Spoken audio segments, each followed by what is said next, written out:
Hey everybody, Prepper Nurse 1 here. Charlie, kill the fog machine, there's too much fog. I'm only kidding, just busting chops. It is unbelievably foggy here today, and you can see that, it's just crazy. Unbelievable.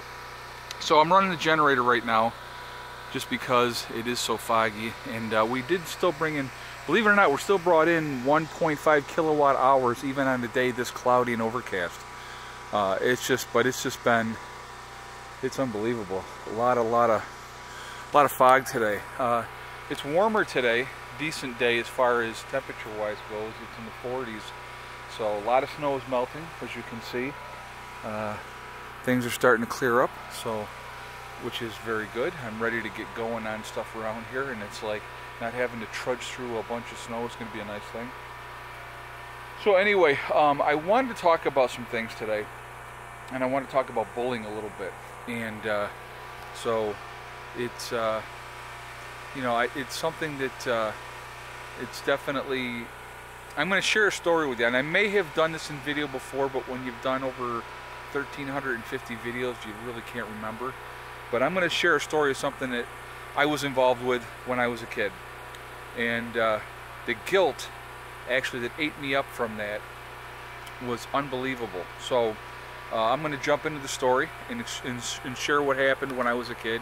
And I had talked about yesterday when, with the kids, if it's not them, they're going to jump in and go ahead and participate in picking on a weaker person because it's not them as a kid. And you're just grateful it's not you. But I'm going to share a story that happened, and this is true, and I hate to admit it's true, but it is, and I'm going to tell you the whole thing, what happened. We had a kid on the bus that was mentally retarded, and his mother would not let him ride, his parents I should say, would not let him ride, we could call them short buses, okay? Made him ride on the regular school bus. So for whatever reason, and I don't even remember what it was, a bunch of us had brought in squirt guns this particular day. And just to screw around and have fun and stuff like that. Well, it ended up being a bullying on this kid. And I did participate. I did, with a squirt gun, spray him. He had his hood over his head, I'll never forget that. And he was ducked down so he, people couldn't get him as wet. And I did participate in that. Okay? And to this day, I have regrets for doing that. And I'm going to explain a little bit more about that. So, he had some project that he had made. And one of the kids took that project away, smashed it, and threw it out the window.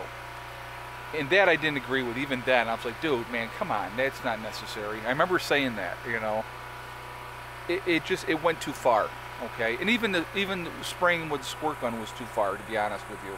And I wish that I had had the guts at that point in my life to stand up and say, guys, stop, leave this kid alone, he don't deserve it. But I didn't, okay? So after I got out of the military, I was working in the same area, and I knew where this kid's house was because we dropped him off there on the school bus every day. And so he would walk from Child Life Center back home, because obviously he wasn't driving. And I would see him on the side of the road walking, and I stopped several times, and I picked him up and gave him a ride home. And I'm telling you, I never forgot that day that we did that to him like it was yesterday. And he had no recollection of it. And he used to say to me, Ed, you're such a good friend to me. I really appreciate you giving me a ride. And I'm telling you guys, I mean, just even thinking about that right now, and I haven't seen this kid probably 20 years or better, it broke my freaking heart because I remember what I did to him. And it's like, and it was one time, and that's no excuse. One time is one time too many, okay? But it's like, it really, really bothered me. And it didn't matter that he didn't remember, but it was just like, as I became older and I became an adult, and I said this in yesterday's video too, that I became a protector, okay? In life we become three things. We become victims, we become protectors, or we become predators. And I just happen to become a protector. I hate when somebody treats people badly. I hate a bully. I can't stand it. So I would always, you know, especially when I was younger, I'd be the guy that stood in there and said, yeah, you know, okay. But a lot of that came from my own experiences in life and what I saw and what I dealt with too when I was younger. And I can remember as a child saying, when I get big enough, no one's ever going to put their hands on me again. And nobody ever did, okay? And if they did or tried to, it was on. I mean, it was just, that's just kind of how it went. Now, I'm not a tough guy, and I don't pretend to be a tough guy, but I can guarantee you that, you know, I'll do what's necessary. And I always have been that type of person. But it's like, I can't stand people that do those type of things. And, you know, so now I just read that, that Emma Gonzalez, who was one of the survivors of the shooting, said that she admitted that she had participated in bullying this kid. You know, there is only so much an individual can take. And that's true for anybody. For anybody. There's only so much a person can take before they reach a breaking point. And I don't know the whole story of the whole situation and stuff like that, but to you to be in the forefront of the, oh, stop the bullying movement, or I'm sorry, stop guns and get rid of guns movement, and you're part of the problem, I have an issue with that, okay? I have no respect, you know, for anybody, you know, like I said, that would do that. And like I said, it's, if anything, they should be bullying her over that haircut. No, I'm kidding, guys. Please don't hammer me on that. I'm making a joke. But anyway, back to being serious. You know, it's sad. It's sad what's going on, and bullying has never stopped, and it never will stop. Okay, it's easy. You're going to have predator types. I read one of the comments somebody had made, and I thought this was a perfect response to it. He said his daughter was being bullied at school by 3 girls, pulling hair, knocking her books out, you know, calling her names, like blocking her off, going into the bathroom, not letting her go use the toilets and stuff like that. And so he went to the principal. And the principal said, well, until they physically do something, there's nothing we can do. So he went to his daughter, and he said, is there one that seems to be the ringleader? And she was like, yes. He said, the next time that they do it, you turn around and punch her in the face until she gives up. And so what happened was, of course, the next day, I guess, these came in and they knocked the books out of her hand, and she turned on that girl, and he said that he kneed her in the face, and she went down like a sack of potatoes. And he said his daughter got suspended for 3 days. And the principal said to him, well, I wish, you know, you hadn't told your daughter to do that. He said to the principal, well, if you had done your job, I wouldn't have had to. But he also said that those girls never picked on his daughter again. And that's how you deal with bullies, realistically. If you fight back, they're going to leave you alone and go look for easier prey. That's just the way it is, guys. It really, truly is. Now, some people don't have that fight in them, and I understand that. And that's what they're looking for. They're looking for people that are weak or not as strong. And, you know, so like I said, it's like, you know, that's why there needs to be people that are protectors. And I know I'm not the only protector out there. I know there's a lot of people that are protectors. You know, for me, I can't stand somebody, you know, like I said, a guy that beats on a woman. I can't stand that. Can't stand it. And I will do whatever is necessary to stop that from happening.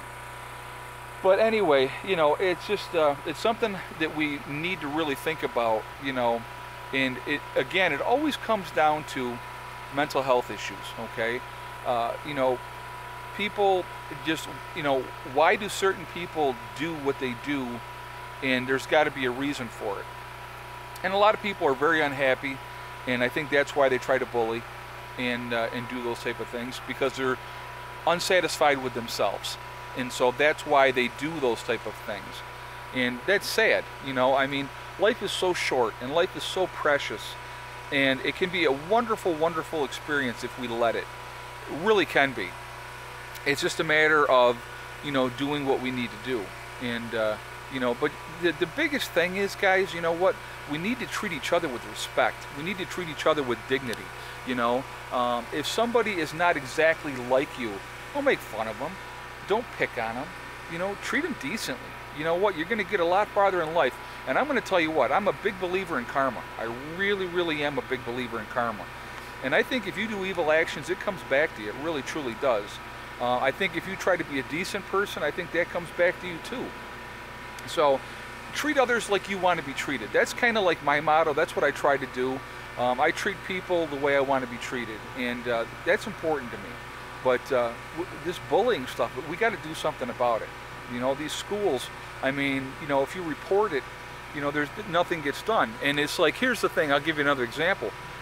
My daughter, when we lived in Greece, New York, she came to me one day and she said, yeah, there's this group of girls that are bothering me. And I said, well, you know, what's going on? And she said, well, you know, they're giving me a hard time with this. And this was like in 7th or 8th grade. And so, you know, they'd see her in the halls, they would knock into her on purpose and stuff like that. And so I said, well, have you said anything to anybody? She goes, no, because if I report it, it'll just get worse. So, you know, I told her, I said, you know what, do what you got to do. If they're harassing you, I said, if you need to be physical, be physical.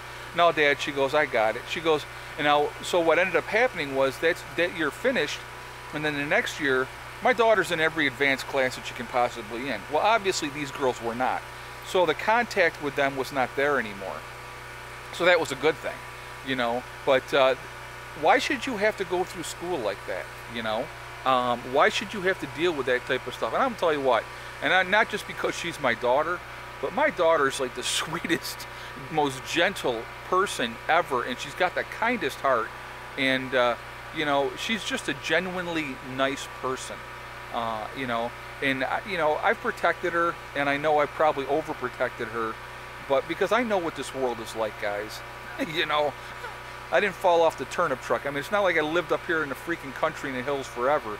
I've only been down here about 3 years. I mean, I've lived in the city, you know, and I've seen many, many things that probably some people wish they hadn't seen.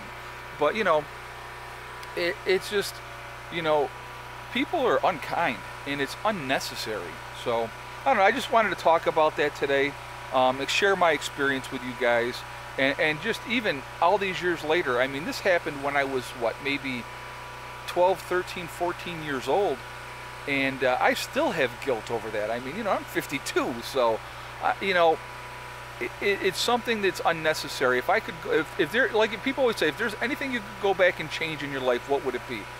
If there was one thing I could change in my life, that would be it. I'd go back to that moment, and that would be a defining moment for me, and say, you know what, leave this kid alone and protect him. That's what I should have done, and I wish I had. And even though I tried to make it right later, it don't make up for what I did. Okay, so anyway, guys, I just wanted to share that with you, and just, you know, some food for thought. You know, let's try to be decent to each other. Realistically, that's what it's all about. So anyway, I'm going to end this video like I end all my videos. Remember, guys, hug and kiss the ones you love. Tell them every single day. Tomorrow's not guaranteed. We never know what's going to, you know, happen. So tell the people that you care about how you truly feel. And remember STD. It's one step at a time, one thing at a time, and one day at a time. Whatever you're trying to do, whatever you're trying to accomplish, you can do it. And the only one that's going to stop you from getting there is yourself. That's it. Nobody else can do it, okay? So I will talk to you all tomorrow. I hope you have a great day. And I hope this helps some people. I really do. If you're being bullied, you know, defend yourselves. You know, really, truly, that's what you have to do, okay? I will talk to you later. Prepper Nurse 1, out for now.